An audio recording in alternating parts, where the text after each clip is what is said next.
धन्यवाद अनुराग जी। इसमें इको खत्म कर देंगे, जीरो। जो पीछे बैठे वो अगर आगे आ जाए तो ज्यादा अच्छा लगेगा।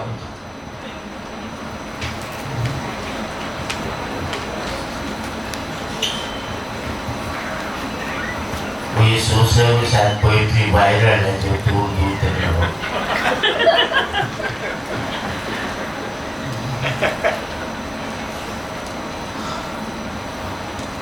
मैं विवेक भाई के प्रति आभार व्यक्त करता हूँ कि उन्होंने मुझे बुलाया है।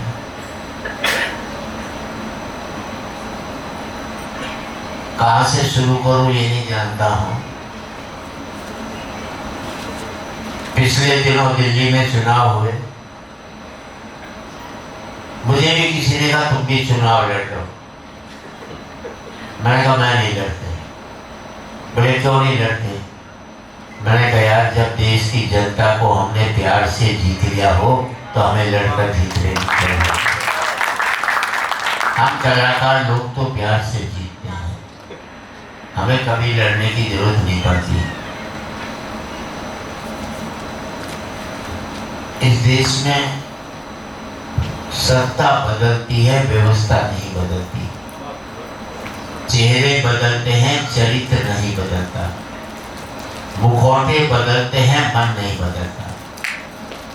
हम सत्ता का चेहरा हर बार कई बार बदलते हैं, लेकिन वो अपना कैरेक्टर कभी भी नहीं बदलता इस देश में। उस पर एक कविता है, कोई फर्क नहीं पड़ता इस देश में राजा रावण हो या राम। कोई फर्क नहीं पड़ता इस देश में राजा रावण हो या राम। जनता तो बेचारी सीता है, रावण राजा हुआ तो वनवास से चोरी चली जाएगी, और राम राजा हुआ तो अपनी परीक्षा के बाद फिर वनवास में भेज दी जाएगी। अब कोई फर्क नहीं पड़ता इस देश में राजा कौरव हो या पांडव। जनता तो बेचारी द्रौपदी है, कौरव राजा हुए तो चीर हरण के काम आएगी, और पांडव राजा हुए तो जुए में हार दी जाएगी। कोई फर्क नहीं पड़ता इस देश में राजा हिंदू हो या मुसलमान। जनता तो बेचारी लाश है, हिंदू राजा हुआ तो जला दी जाएगी, और मुसलमान राजा हुआ तो दफन दी जाएगी। इसका कोई स्टैंड भी है क्या आप में? छोटा सा है नहीं, कोई बात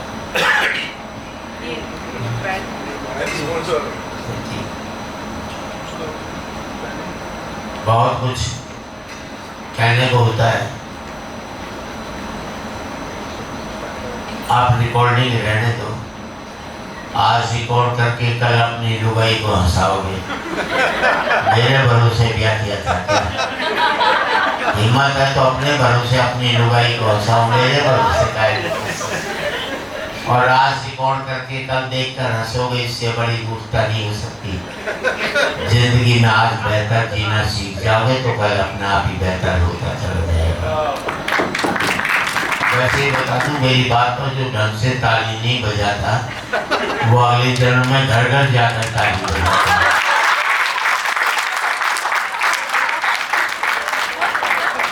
वे भाई आप तो कह रहे थे सारे पढ़े लिखे, क्या पढ़े लिखे जो अगले जन्म में विश्वास कर। एक जरा सी धमकी में सवाल है। मुझे भी किसी ने पूछा, तराजू के एक पलड़े में राम हो और दूसरे में तुम हो, तो कौन सा पलड़ा भारी होगा? मैंने कहा मेरे वाला होगा। बात समझ में आया? काशी बात बोले कैसे होगा? मैंने तराजू के एक पलड़े में राम होगा, दूसरे में मैं हुआ, और मेरे भीतर बैठा हुआ राम भी होगा। अगर राम यहाँ नहीं है तो कहीं नहीं है, और यहाँ है तो आपको कहीं जाने की जरूरत है। धर्म का माहौल बना रखा है। मैं एक बार बता दूं, एक भूखा गया बड़े सेठ के पास। बहन जी आपकी सुनने का जो आनंद है वो रिकॉर्ड करके कब देखने का आनंद नहीं मिलेगा आपको। ये सब सेठ के पास एक भूखा गया, भूखा बोला सेठ भूखा हूं रोटी खिला दे।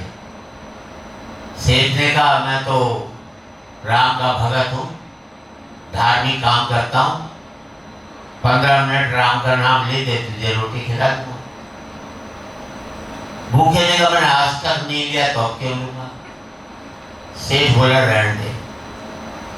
बाद में सेठ ने देखा वाकई भूखा है, तो बोले तू 1 मिनट राम का नाम ले दे तुझे रोटी खिला दूंगा।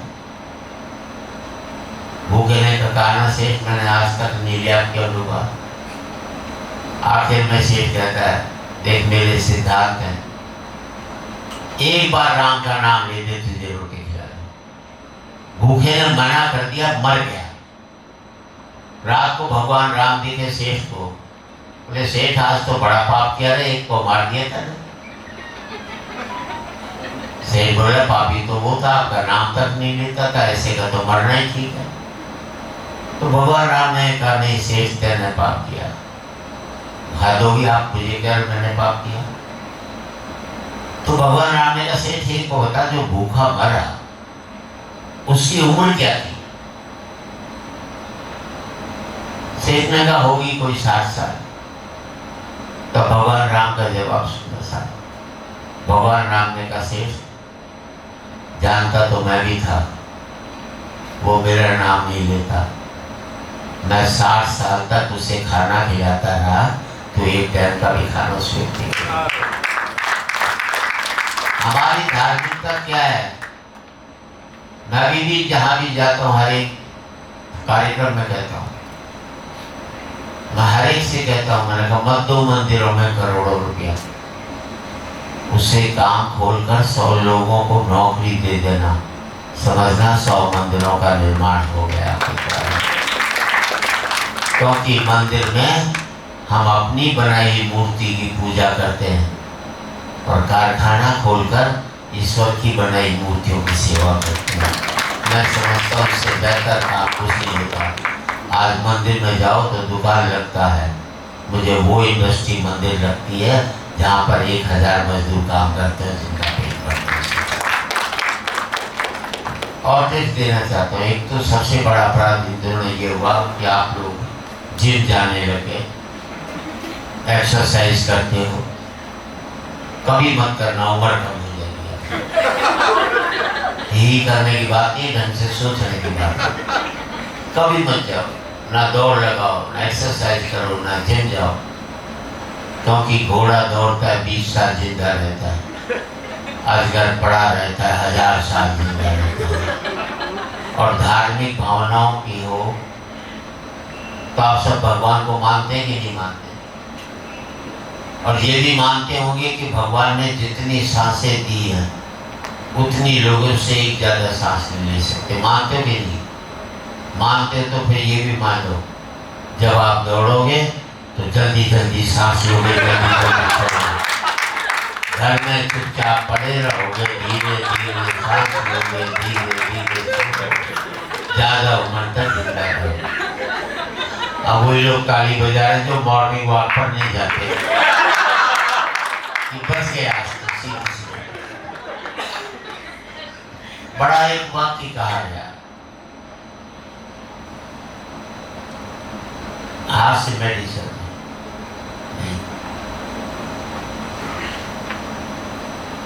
द्रौपदी की एक गलत हंसी ने महाभारत कराई थी। आप खूब हंसो, बस एक बार देखते रहना कि वो हंसी किसी के आंसुओं की कीमत पर तो तुमने हासिल नहीं की।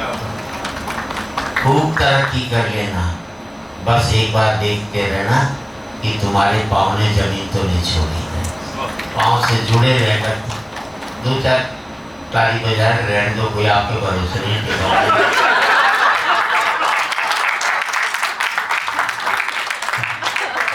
I think that is the least, the applause should not go down. I think we owe it to ourselves, not just to Surinder ji. Thank you, sir. कोई ऐसी बात नहीं है। बड़े से बड़े को चैलेंज करना चाहिए, किसी को भी अकड़ना नहीं, चाहे कितना भी बड़ा हो। सोई तुम बड़े महान हो, उससे ताकतवर कोई नहीं हुआ संसार में, लेकिन अकड़ना नहीं चाहिए। और बात अच्छी लगे तो आपकी तालियां चाहूंगा। सोई तुम बड़े महान हो, तुम्हारी महानता को मैं मानता हूँ, तुम्हारी ताकत को मैं स्वीकारता हूँ, क्योंकि तुम सुखा देते हो नदियां, नाले, पोखर, झरने, तालाब। अब आपका ध्यान से, क्योंकि तुम सुखा देते हो नदियां, नाले, पोखर, झरने, तालाब, पर मुझे तुम्हारी कमजोरी पर बड़ा तरस आता है जब तुम नहीं सुखा पाते किसी मजदूर की पसीने की बूंदें। सबसे बड़ा कमजोर पड़ता हुआ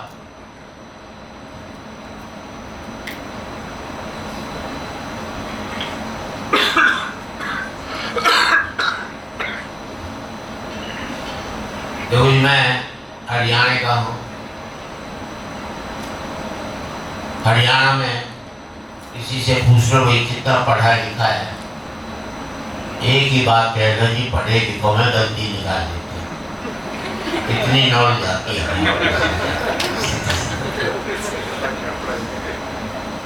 वो हरियाणा में बाप ने बेटे से कह दिया कल तेरा रिजल्ट आ रहा, फेल हो जाए तो मुझे अपना बाप मत दे। छोड़ बोला ठीक। अगले दिन बेटा है, बाप ने पूछा क्या रिजल्ट रहा, बोले छोड़ना रहा, आपके साथ क्या करें। बाप की बात तो मानी ना। अच्छा, हमें अपने बेटों पर 100% कॉन्फिडेंस, आपको 60-70, हमें 100। अच्छा, हरियाणा में एक बाप अपने बेटे को कूट रहा था, और स्टेट में बच्चे पीटे जाते, हमारे कूटे जाते।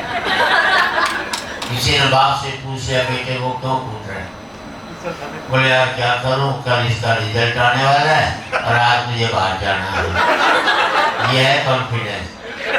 मालूम है 100% फेल होगा तो सारे को आज ही कूट कर। अच्छा, मैं दिल्ली के Shri Ram college of commerce में पढ़ा, बेस्ट कॉलेज कॉमर्स में। सेकेंड ईयर में मैं फेल हुआ। मैंने अपने बाप को 6 महीने तक पता नहीं लगने दिया कि मैं फेल हूँ। वे भाई इसे कहते हैं कॉन्फिडेंस, इसे कहते हैं मैनेजमेंट। उसको 6 महीने तक पता। 6 महीने बाद मेरे दोस्त ने बापू से शिकायत की सुरेश शर्मा फेल हो गए। बापू ने कहा फेल हो गए तो क्या हो गया, इंसान कोई घूमता मेरा जो बड़ा साल में आएगा, अगले साल दे देगा, क्या पता नहीं। हम अपने बच्चों को इतना तनाव देते हैं कि आज 5वीं 6ठी क्लास के बच्चे आत्महत्या करने लग गए। हमने उनका बचपन मार करके रख दिया, इससे बड़ा अपराध कभी भी हम नहीं कर सकते। मैंने अपने बेटे से कह दिया था देख तू 50% से ज्यादा नंबर मत लियो, क्योंकि मेरे 51 आए थे, ज्यादा लिया था जिंदगी भर चला था। 45% लिया, 95 लिया था, अमेरिका भाग गया। 45% लिया, सारा मुझे दिल्ली छोड़कर गाजियाबाद नहीं जा सकता। और आपकी तालियां इस बात पर चाहूंगा साहब, मेरा सुख ये नहीं है कि मेरा बेटा अमेरिका में 5 लाख रुपया महीना कमा रहा है। मेरा सुख ये है कि मेरा बेटा 50,000 रुपया महीना कमा रहा है, लेकिन शाम का खाना मेरे साथ बैठ कर के खाए।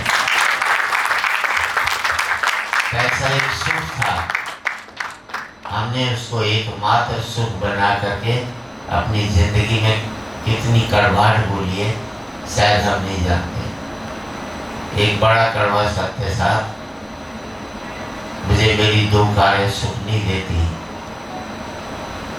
मुझे मेरे सगे भाई की 4 कारें तकलीफ देती।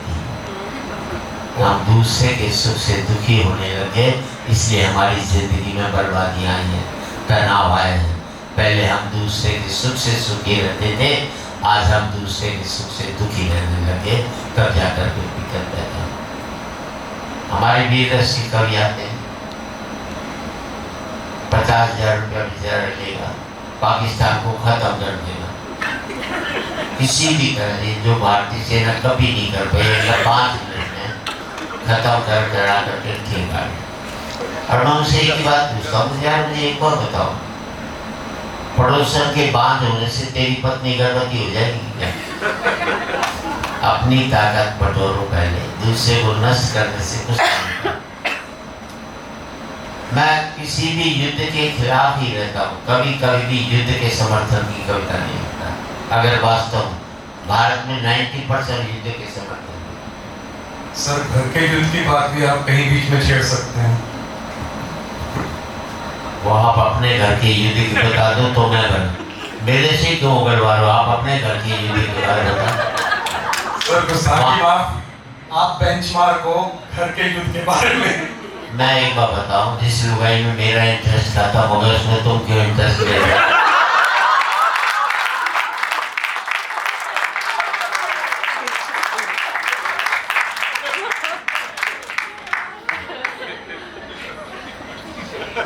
मैं तो कहता हूँ मोदी जी जाइए पाकिस्तान, उसके प्रेसिडेंट से बात कीजिए कि आखिरी लड़ाई लड़ते हैं, तू जीतता है कि हम जीतते हैं।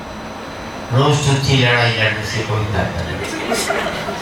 बात अच्छी लगे तो आपकी तालियां चाहो। आखिरी लड़ाई लड़ते हैं, तू अपने मुल्क की गरीबी पहले मिटाता है कि हम पहले मिटाते हैं? तू अपने मुल्क की बेरोजगारी पहले मिटाता है कि हम मिटाते हैं? यार, गोलियों का खर्च रोटियों पर हो जाए तो दोनों देश के लोग संपन्न हो जाए। नकारात्मकता खत्म कर देगी। हम लोग नेगेटिव हैं, हमारे देवी देवता भी नेगेटिव है, उनका अपराध हम भुगत रहे जो उन्होंने गलती की।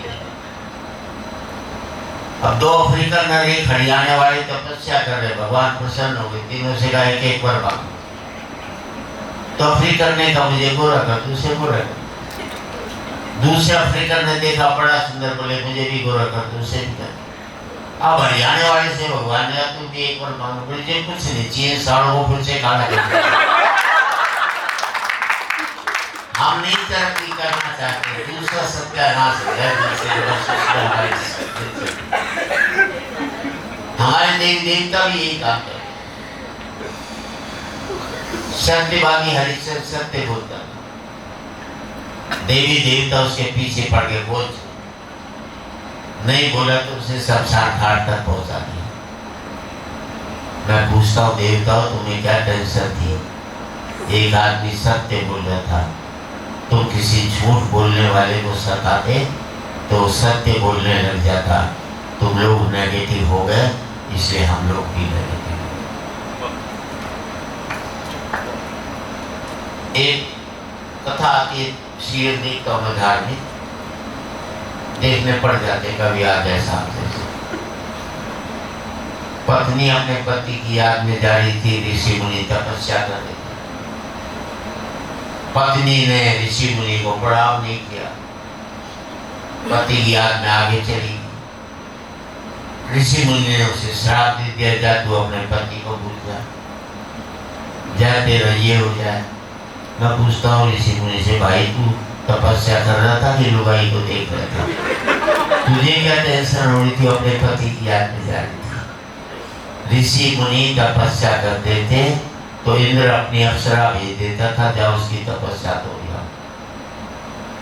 और राक्षस तपस्या करते थे तो देवी देवता हथियार देने पहुंच जाते थे। अगर हमारे देवी देवता सही लोगों को वरदान देते, गलत लोगों को श्राप देते, तो आज हम भी पॉजिटिव हो गए होते। जितने हथियार राक्षसों को मिले हैं, सारे देवी देवता ने दिए, किसी राक्षस ने दी, तो वो सोच से हमें मुल्क को निकलना पड़ेगा। आप ये देखिए, ये मत देखो किसका बुरा कर सकते, ये देखो किसका भला कर सकते।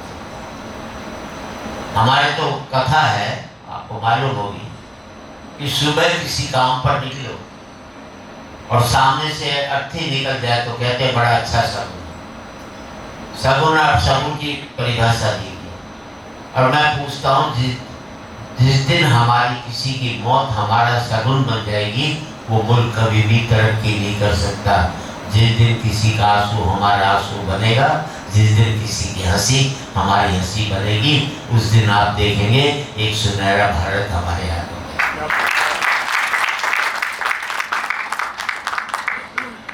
एक तो क्या है कि महिलाएं बैठी हैं, माफ करें, इतने युद्ध महिलाओं ने कराए, मरे हैं। पूरी महाभारत द्रौपदी जी ने कहा कि अपना कुछ लेना देना नहीं, अगली बाल खोल करके बैठ गई थी।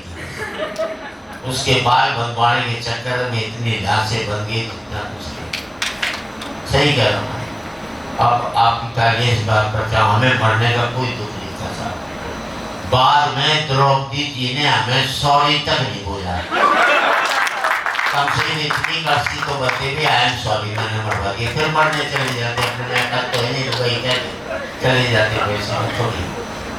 अच्छा, यहाँ इतनी महिलाएं बैठी हैं, एक का सूट एक की साड़ी दूसरे से नहीं मिलेगी। देखो 1000 की भीड़ होगी तो नहीं मिलेगी। और हम पति साला तीसरा डिजाइन नहीं हमारे पास। और तारीफ तो इस बात पर चाहिए तो तब जबकि कमाई हमारी। अगर महिलाएं कमा रही होती तो पति लोग तो कच्चे बनियान नहीं घूमते।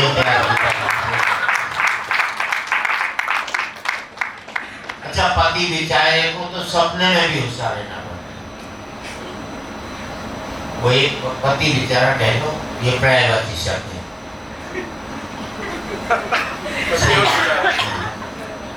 एक पति सपने में बड़बड़ा रहा था, रूबी रूबी रूबी। पत्नी ने उठाया उसे, सर कौन है रूबी? पति समझ गया, बोले घोड़ी का नाम है। बोले क्या मतलब? बोले मैं सपने में रेस कोर्स में बैठा था, इस घोड़ी पर पैसे लगा दिए थे जिसका नाम रूबी था, ये पीछे रह गई थी तो मैं इसे सपने में बढ़ावा दे रहा था, रूबी रूबी रूबी। पत्नी बोली ठीक। अगले दिन शाम को पति आए तो पत्नी बोली वो तेरी घोड़ी का 3 बार फोन आया था, जरा तो बात करनी। तो हमें तो पल पल में भी होशियार रहना पड़ता था, ऐसी बात नहीं होती। और क्या बताऊं मैं आपको, आप व्यापारी लोग हैं, इस मुल्क को दिक्कत क्या है कि हमें बड़े पद पर बैठे हुए छोटी सोच रखते। अब राहुल गांधी दलितों में यहाँ खाना खाते, तो राजा का प्रोजेक्ट है छोटा। राजा का काम ये नहीं है कि दलितों को यहाँ खाना खाए। राजा का काम ये है कि इस बात में दिमाग लगाए कि दलित उसके जैसा खाना किस दिन खाना शुरू कर। अब भाजपा कहती है देश में मंदिर बनाएंगे, अब तो राजा का प्रोजेक्ट है छोटा। राजा का काम ये नहीं कि देश में मंदिर बनाए, राजा का काम है कि पूरे देश को मंदिर बनाए। एक बड़ी सोच दिमाग में रखी, तब जाकर के मुल्क समझता है, मुल्क करता है। अब जैसे अभी आपको आश्चर्य होगा, मैंने आज तक गंगा में स्नान नहीं किया, इन ऋषि मुनियों की वजह से। सही कहा, इन्होंने कह दिया गंगा में नहाने से पाप धुलते हैं। अब कोई सारा पाप धो करके जाए और बाद में मैं नहाने चला जाऊं और वो पाप मेरे से फट जाएंगे तो कौन सी जगह? इन्होंने बड़ा नुकसान, पता नहीं किसने बता दिया कि ब्राह्मण शूद्र वैश्य हरिजन वर्ण व्यवस्था बना दी। इससे बड़ा अपराध कभी किसी ने नहीं किया होगा। अगर ये व्यवस्था नहीं होती तो हम सब हिंदू होते और कुछ नहीं होता, ना जाति प्रथा होती है। मैं आज तक सोच नहीं पाता हूँ कि राम तो सबरी के झूठे बेर खा सकता है, पर सबरी राम के मंदिर में क्यों नहीं जा सकती? उसका आज तक किसी ने जवाब नहीं दिया मुझे। आज तक सोच नहीं पाता हूँ, जो मेरी गंदगी उठाता है वो मेरे से गंदा कैसे हो सकता है? हमारी सोच इतनी खराब हो गई है, जो उसका काम वो हमारा काम कर सकता है लेकिन हम कभी उसका काम नहीं कर सकते, और उस काम को हम छोटा मानते हैं। उसका एहसान मानो, उस मजदूर का एहसान मानो जो मकान बनाता। अगर मकान नहीं बनाते हम तो सब सड़क पर ही पड़े होते। पर हम कहते हैं नहीं छोटा काम कर रहा है, उसके छोटे काम की वजह से हम लोग बड़े बने, इस बात का एहसान हम लोग। और थोड़ी जानकारी बता देता हूँ आपको। देखो पति होते हैं 3 तरह के। एक होता है बहादुर, वो तो एक ही है। एक होता है गुलाम, वो सदा लुगाई के पीछे चलेगा, लुगाई आगे चलेगी पीछे चलेगी। एक होता है महागुलाम, वो गोदी में बच्चा उठा कर नहीं चलेगा। मैं कभी लुगाई के पीछे नहीं चला। लुगाई आगे चलती थी तो मैं 500 कदम पीछे चलता था, किसी को पता ही नहीं लगता, और कोशिश करता था किसी और की लुगाई जा रही है तो उसके आगे हो जाए। लोग कहीं बड़ा बहादुर है, देखो लुगाई के आगे जा रहा है, किसी को क्या मालूम है कौन सा। अच्छा एक दिन मैं अपने बेटे को गोदी में उठा कर जा रहा है, एक मिल गया, बोले गाँव पे महागुलाम। मैंने कहा अपना नहीं है। बोले क्या मतलब? मैंने सड़क किनारे रोड रहा था, मैं तो थाने में जमा करवाने के लिए अपनी इज्जत अपने आप बचा लेंगे।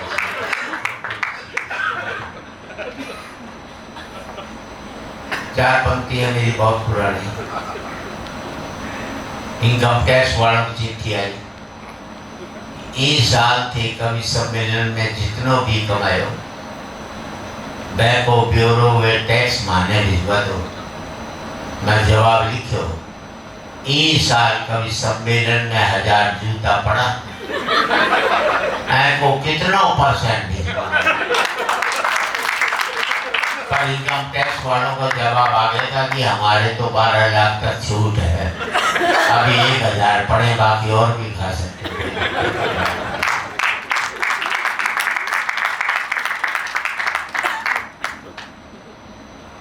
जब मैं शेर का शिकार करके घर पहुंचा तो पत्नी से कही, देख शेर की खा लाए हो, पर आज तो गजब ही हो जाता हो। एक मौको ऐसो आए तो कि शेर मैं नहीं खा जाता। घरवाली बोली, ऐसो हो जातो तो मैं तो बर्बाद ही हो जाती, थारी तो खान भी कोई काम न करता। ये मर्दों की मार्केट बनी। और इन 4 लाइन में घरवाली कह रही है, जी थारो दोस्त रमेश अपनी घरवाली से कितना प्यार करे है, थे भी यहाँ कर सको के? मैं बोलो मेरी तो किस्मत ही खुल जाएगी, पर पूछ ले रमेश की घरवाली तैयार हो जाएगी। अभी मैं आया, गेट ने पूछा, भाई कैसे आ रहा हूँ? मैं बॉम्बे से आ रहा हूँ, एयर इंडिया से आऊँगा, किसी को भेज देना। इन लोगों ने वो प्राइवेट एयरलाइन से आना टाइम पर आएगी। मैंने विवेक मैं तो एयर इंडिया से ही जाता हूँ। बोले क्यों? मैं भी अपने उम्र की एयर होस्टेस उसी में मैं अगर यही हालत रही तो 5 साल बाद एयर इंडिया की एयर होस्टेस पूछेगी, बोले बेटा चाय दिए। ऐसे लगता ही नहीं एयर इंडिया में, ऐसे लगता है मुरारी बापू की कथा। हर एक आदमी आँख बंद करके तो आँख होते हैं रोस्टर दी जाती। मैं तो जितनी भी महिलाओं से कहना चाहता हूँ, अपने पति को एयर इंडिया में भेजो, साला जैसा जाएगा वैसा ही लौट कर जाएगा। क्योंकि एयर इंडिया में आदमी गजल गाता हो जाता है, भजन गाता हो जाता है। अच्छा मेरे बगल में एक मारवाड़ी बैठ गया, बोले शर्मा जी मर गए। मैं क्यों मर गए? बोले 5000 रुपये का भाड़ा हो गया बम्बई से चंडीगढ़ का, मैं 5000 में मर गया। बोले हाँ। भाई वो बता तो अपनी लुगाई को महीने का कितना पॉकेट मनी देता है? बोले जी 1 लाख रुपया महीना। मैं पॉकेट मनी? बोले हाँ। भाई वो बता तेरी लुगाई ने आज तक तुझे हंस करके नाश्ता कराएगा, ब्रेकफास्ट? बोले हाँ। अरे मैं 5000 रुपये में पढ़ाई लुगाई तुझे हंसकर खाना खिला रही, और क्या खाएगा?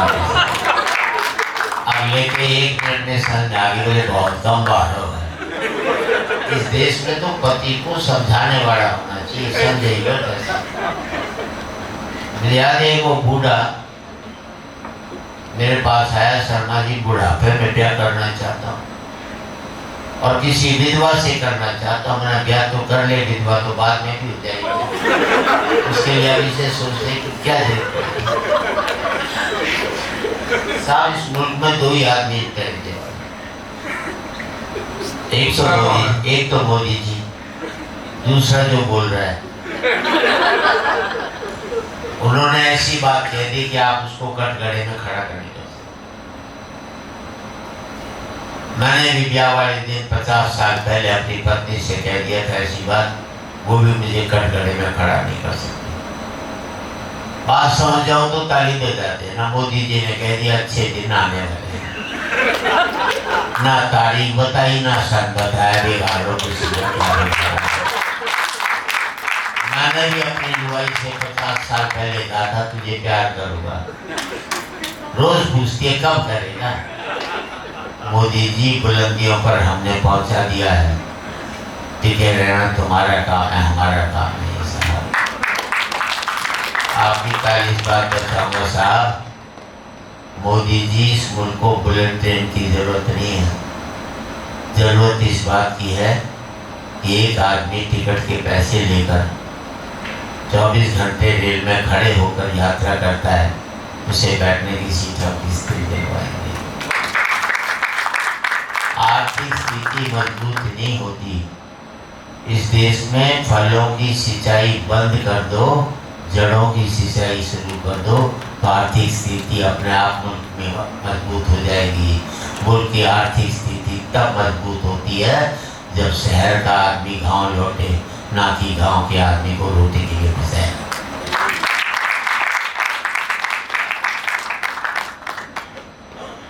हर तरह की चर्चा मैं करता हूँ। व्यापारी हैं दिल्ली के पास गाजियाबाद में एक ने टीन के छप्पर में चाय की दुकान खोली, ऊपर बोल रहा है होटल ऑबर है, नीचे लिख दिया हमारी दिल्ली में कोई भी ब्रांच नहीं। बिगाड़ है बोला क्या बिगाड़ है, एक लाइन में कई हजार करोड़ के होटल की ऐसी तैसी नीचे एक लाइन और लिख दी नकारों से सावधान। दिल्ली में कुतुब रोड पर एक बोर्ड है, अमिताभ बच्चन 10 रुपए, जय बादरी 5 रुपए। अब ये गन्ने के जूस की दुकान है, बड़ा गिलास और छोटा गिलास दोनों कलाकार ने। अब मुझे दिल्ली में एक आदमी मिला, मैंने क्या करता है, बोले टिम्बर मर्चेंट। मैंने टिम्बर मर्चेंट कहाँ, बोले कर्नाटक टेस्ट में। मैंने कर्नाटक टेस्ट में कहाँ टिम्बर का काम, बोले ओडियन सिनेमा के सामने। मैंने यार ओडियन सिनेमा के सामने तो कोई टिम्बर की दुकान नहीं, बोले वहीं बाहर खड़ा था तुम देखता है तो टिम्बर ही साहब। और जिंदगी में 2 पंक्ति आपकी जिंदगी बदल दे तो आपकी तालियां चाहूंगा। जिस काम को आप करते हो, जिस काम से आपका घर चलता है, जिस काम से आपका पेट पलता है, जब तक आप उस काम को इज्जत देते रहोगे तब तक मुनाफा होता रहेगा।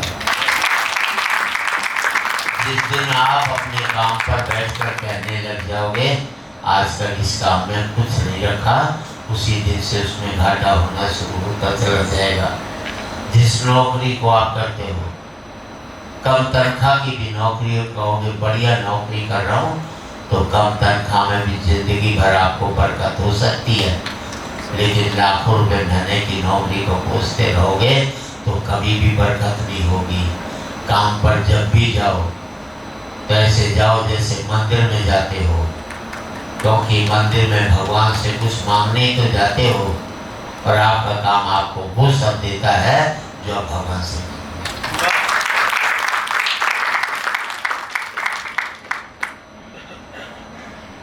अभी महिलाएं हैं साहब, एक तो महिलाएं बहुत कठोर होती, पुरुष बहुत ही कोमल होता है, आवाज से पता। आपको विश्वास, मान लिया आप चंडीगढ़ से दिल्ली वाली ट्रेन में जा रहे, बगल में कोई महिला बैठी, आपको नींद आ जाए, आपका सर महिला के कंधे पे टिक जाए, एक झटके में तुम्हें उठा देगी, कठोर होती। ये तक नहीं सोचती कि किसी बेचारे को नींद भी आ सके। दूसरे पैसेंजर से पिटवा भी सकते, अपनी पर आ जाए तो तुम्हें जेल भिजवा दे। ये महिलाएं इतनी कठोर होती हैं। अब इसी सीन को उल्टा कर दो, महिला को नींद आ जाए, उसका सर तुम्हारे कंधे पे टिक जाए, तुम्हें पानी पर जाना होगा, दिल्ली चली जाओ। ये होता है।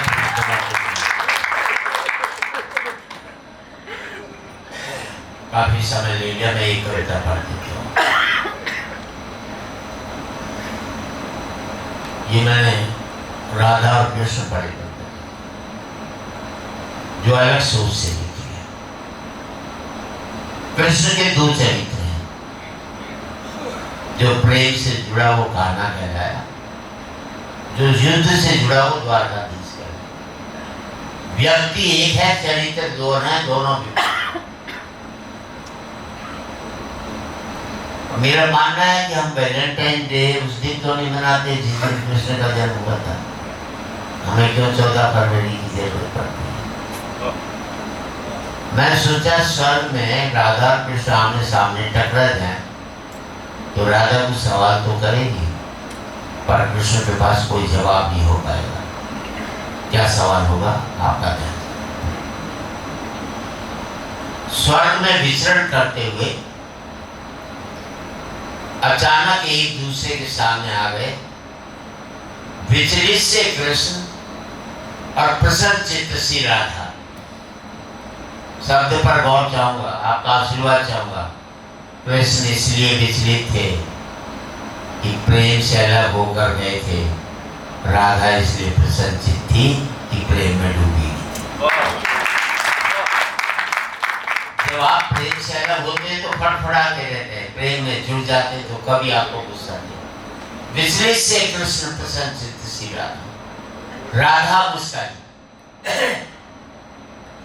कृष्ण सर पकाए।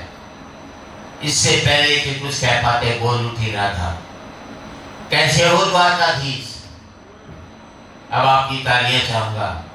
आप अपने बेटे को कालू के नाम से बुलाते हो प्यार से। जिस दिन उसके नाम से बुलाओगे तो बेटे को लगेगा पापा नाराज हैं क्या, मेरे प्यार वाले नाम से मुझको तो नहीं बुला पाते हैं। कैसे हो द्वारका? जो राधा उन्हें कान्हा कान्हा कह करके बुलाती थी, उसके मुख से द्वारकाधीश का संबोधन कृष्ण को अंदर तक घायल कर गया। फिर भी अपने आप को संभाल लिया। बोले राधा से, मैं तो तुम्हारे लिए आज भी कान्हा हूँ, तुम तो द्वारकाधीश मत कहो। आओ बैठते हैं, कुछ मैं अपनी कहता हूँ, कुछ तुम अपनी कहो। सच कहूँ राधा, जब भी तुम्हारी याद आती थी, इन आंखों से आंसुओं की बूंदें निकल आती थी। अब आपका आशीर्वाद। सच कहूँ राधा, जब भी तुम्हारी याद आती थी, इन आंखों से आंसुओं की बूंदें निकल आती थी। बोली राधा, मेरे साथ ऐसा कुछ नहीं हुआ, ना तुम्हारी याद आई, ना कोई आंसू बहा। अब आपकी तालियां चाहूंगा राधा के जवाब पर। ना कोई आंसू बहा, ना तुम्हारी याद आई, ना कोई आंसू बहा, क्योंकि हम तुम्हें भूले ही कहाँ थे जो तुम याद आते। क्योंकि हम तुम्हें भूले ही कहाँ थे जो तुम याद आते, और इन आंखों में सदा तुम रहते थे। कहीं आंसुओं के साथ निकल न जाओ इसलिए रोते भी नहीं। और इन आंखों में सदा तुम रहते थे, कहीं आंसुओं के साथ निकल न जाओ इसलिए रोते भी नहीं थे। कृष्ण, कुछ कड़वे सत्य सुन पाओ तो सुनाओ। कान्हा से द्वारकाधीश बनने पर तुमने क्या खोया, उसका एक आईना दिखाऊं। अब आपका आशीर्वाद चाहिए। कृष्ण, कभी सोचा इस तरक्की में तुम कितने पिछड़ गए। यमुना के मीठे पानी से जिंदगी शुरू की और समुद्र के खारे पानी तक पहुंच गए। यमुना के मीठे पानी से जिंदगी शुरू की और समुद्र के खारे पानी तक पहुंच गए। एक उंगली पर चलने वाले सुदर्शन चक्र पर भरोसा कर लिया। और 10 उंगलियों पर चलने वाली बांसुरी को भूल गए। एक उंगली पर चलने वाले सुदर्शन चक्र पर भरोसा कर लिया।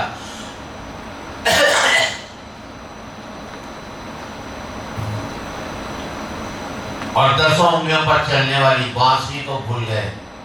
जब तुम प्रेम से जुड़े थे कृष्ण, तो जो उंगली गोवर्धन पर्वत उठाकर लोगों को विनाश से बचाती थी, प्रेम से अलग होने पर वही उंगली क्या क्या रंग दिखाने लगी, सुदर्शन चक्र उठा करके विनाश के काम आने लगी।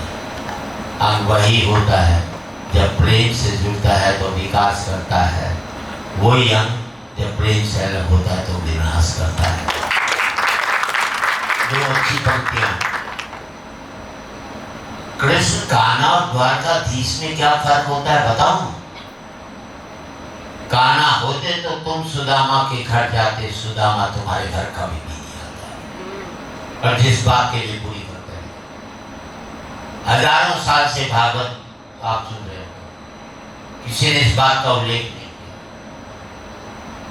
मैं आपका एक मूल इसका एसेंस है बता। कृष्ण, तुम तो सभी कलाओं के स्वामी हो, गीता जैसे ग्रंथ के दाता हो, नीति निर्माता हो, धर्मशास्त्र के जानकार हो, पर महाभारत युद्ध में क्या निर्णय लिया? अपनी पूरी सेना कौरवों को सौंप दी और अपने आप को पांडवों के साथ कर लिया। अब आपका आशीर्वाद किए। सेना तो आपकी प्रजा थी, राजा उसका पालक होता है, उसका रक्षक होता है। आप जैसा महाज्ञानी उस रथ को चला रहा था जिस पर बैठा हुआ अर्जुन आपकी प्रजा को ही मार रहा था। आप जैसा महाज्ञानी उस रथ को चला रहा था जिस पर बैठा हुआ अर्जुन आपकी प्रजा को ही मार रहा था। अपनी प्रजा को मरते देख आप में करुणा नहीं जगी, क्योंकि आप प्रेम से शून्य हो गए थे। प्रेम से जुड़े होते तो कौरवों पांडवों में युद्ध नहीं बल्कि समझौते होते। दो बड़ी पंक्ति पर पूरे सदन की तालियां चाहूंगा। कृष्ण, युद्ध में प्रेम में यही फर्क होता है। युद्ध में आप मिटा करके जीतते हैं, प्रेम में आप मिट करके जीतते हैं। युद्ध में प्रेम में यही फर्क होता है। युद्ध में आप मिटा करके जीतते हैं, प्रेम में आप मिट करके जीतते हैं। प्रेम में डूबा हुआ आदमी दुखी तो रह सकता है, पर किसी को दुख नहीं देता। कृष्ण, आज भी धरती पर जाकर देखो, अपनी द्वारकाधीश वाली छवि को ढूंढते रह जाओगे। हर घर में, हर मंदिर में मेरे साथ ही खड़े नजर आओगे। हर घर में, हर मंदिर में मेरे साथ ही खड़े नजर आओगे। आज भी लोग गीता के ज्ञान की बात करते हैं, उसका नित्य नियम से पाठ करते हैं, पर धरती के लोग युद्ध वाले द्वारकाधीश पर नहीं, प्रेम वाले कान्हा पर भरोसा रखते हैं। और जिस गीता में दूर दूर तक मेरा जिक्र भी नहीं, नाम भी नहीं, आज भी लोग उसके समापन पर राधे राधे करते हैं। ये संसार सदा से शांति का प्रतीक रहा है। कभी हमने युद्ध की कभी सोची भी नहीं, ना हमें सोचनी चाहिए। एक दो बातें अगर आप मुझसे पूछनी चाहूँगा अपने और सारी ऑडियंस के लिए। आपकी पोइट्री की जर्नी की शुरुआत और वो भी ये मोड़ जो आपको ह्यूमर, सटायर और उस तरफ ले गया, कुछ कहना चाहेंगे इस बारे में? क्योंकि आपकी बहुत ज़बरदस्त और लंबी और बढ़िया जर्नी रही है। कीमत उसकी होती है जिस चीज़ की कमी होती है। पहले हमारी जिंदगी में हास्य था तो हमें करुणा पसंद आती थी। आज जिंदगी में करुणा है तो हास्य पसंद आता है। कविता का कवि का ये मकसद नहीं है कि जनता क्या सुनना चाहती है, कवि का मकसद ये होना चाहिए जनता को क्या सोचना चाहिए। पहले ऐसा बात नहीं थी इस मुल्क के अंदर, क्योंकि राजनीति कभी भी कितनी भी रही हो, आलोचक राजनीति में आलोचक को अपना विरोधी मान लिया। राजनीति समर्थन नहीं चाहती, चापलूसी पसंद करने लगी, तब जाकर के हमें इन बातों पर लिखना पड़ता है। वरना हमारा क्या काम है अगर देश की राजनीति हमें सही ढंग से गाइड होती। किसी भी मुल्क की तरक्की जो है उसकी आम आदमी की ज़िंदगी में राजनीति दखल नहीं देती, किसी की भी मुल्क में नहीं होती। लेकिन राजनीति हमारी ज़िंदगी में दखल देने लग जाए तो हमें कुछ ना कुछ एजुकेट करना पड़ेगा पब्लिक को। इसलिए पहले लिखता था लुगाई, पर बंद कर दिया, कोई फायदा नहीं पड़ा, उम्र भी उसकी काफ़ी हो गई। तो सर, ये जो आपने अभी बात कही, पॉलिटिक्स की कमियां किसी को आईना दिखाना जरूरी हो गया, तो पॉलिटिक्स और जो एक धर्म का लिंक भी अपना बढ़िया रूप नहीं दिखाता, उसके बारे में कोई टिप्पणी आप मैं एक ही बात कहना चाहता हूँ, राजनीति को धर्म को कंधे पर बैठा कर आना चाहिए, ना कि धर्म के कंधे पर बैठकर राजनीति मानना चाहिए। राजनीति धर्म बहुत पवित्र चीज है, लेकिन राजनीति ने उसका इतना उपयोग किया है। अभी भी मैं कह रहा हूँ, आप यहाँ बैठे साहब, कल सुबह भगवान घोषणा कर दे कि आज भगवान रात को घोषणा कर दे, कल सुबह मंदिर मस्जिद गुरुद्वारे गिरजाघर में जो भी आएगा उसे मैं अपने पास बुला लूंगा। खाली हो जाएंगे सब, क्योंकि हम सब लोग ईश्वर से चाहते हैं, ईश्वर को नहीं चाहते। हम सब लोग धर्म को मानते हैं, धर्म की नहीं मानते।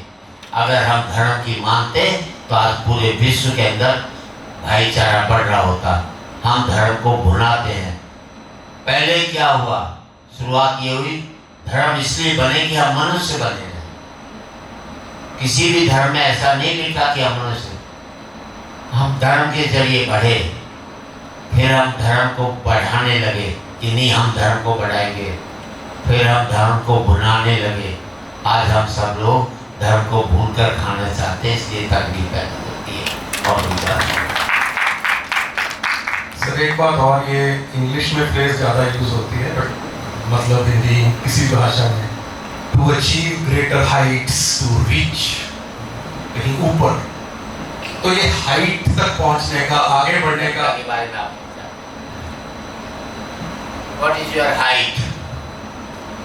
किसी का पद, किसी का पैसा, ये किसी की प्रसिद्धि, ये हाइट नहीं है। और डेप्थ इज आवर हाइट।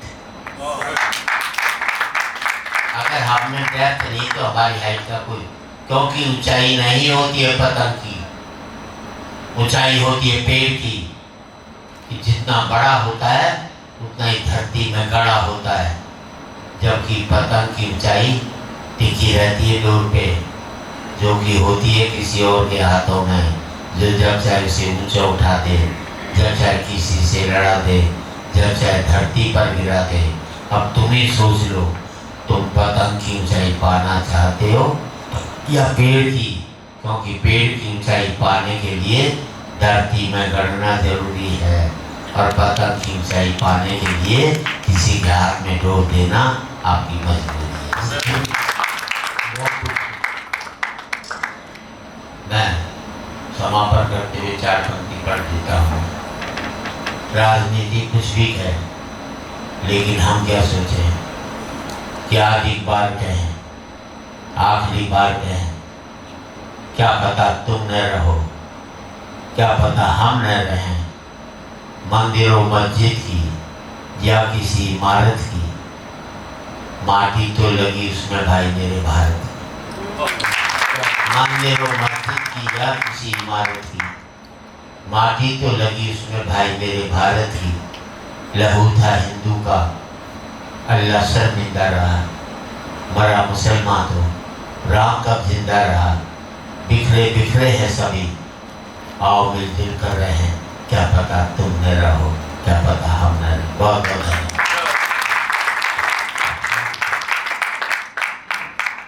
अगर आपकी इजाजत हो तो कोई कोई अपनी पसंद की या अपने एक्सपीरियंस या कोई क्वेश्चन आपसे पूछना चाहे, is it alright? Just 2-3 minutes. Sir I have a question. Sir आपने ना बहुत पहले एक कविता लिखी थी पति बिक्री के लिए, जब मैं 4th क्लास में थी, और मैंने उसको पढ़ा था, और उस वक्त मैंने, लेकिन वो मेरे को बाद में मैं ढूंढती रह गई, वो मुझे कभी दोबारा मिली नहीं। तो आपकी कोई पुरानी जो पोएम्स हैं वो कहीं पे वो लिखी हुई या कहीं पे वो कुछ मिल सकती है? ये मैं बात कर रही हूँ शायद 1986 की। आपको मिल जाए तो मुझे भेज देना। आपको गूगल का सहारा लेना पड़ेगा। और मेरा मानना है नपुंसक कौमें अतीत की ओर झांकती है, बहादुर कौमें आगे की तरफ देखते हैं। हमारे यहाँ राम थे, कृष्ण थे, नानक थे। तुम क्या हो कि आने वाली पीढ़ी तुम्हारा नाम लेकर के जिंदा रहे। उसमें तरक्की हम नहीं कर रहे। हम देश में राम राज लाएंगे, इसका दूसरा मतलब ये है कि हम देश को 5000 साल पीछे ले जाएंगे। बहादुर कौमें आगे देखो ताकि बेहतर संस्कार बने।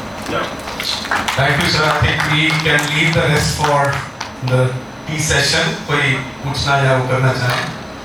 Thank you sir, thank you so much. Sir मैं ये रोकना तो नहीं चाह रही थी, लेकिन हम समय के पाबंद हैं, और आपने बताया कि आप हरियाणा से हो, तो मुझे हरियाणवी आती तो नहीं, बट नू कहूँ कभी जी सा गा गया। तो अच्छा ये निगाह जी निकल गया। It's an honour sir to witness this, और आपकी सिंप्लिसिटी की आज मैं फैन हो गई, आपके टैलेंट की तो थी, लेकिन जब लाइव देखा तो आपकी सादगी की सच में फैन हो गई। Thank you so much for doing this for all of us, and please have a big round of applause for sir. Now I would like to call Mr. Vivek Atre to felicitate both the gentlemen and to offer the closing remarks as well.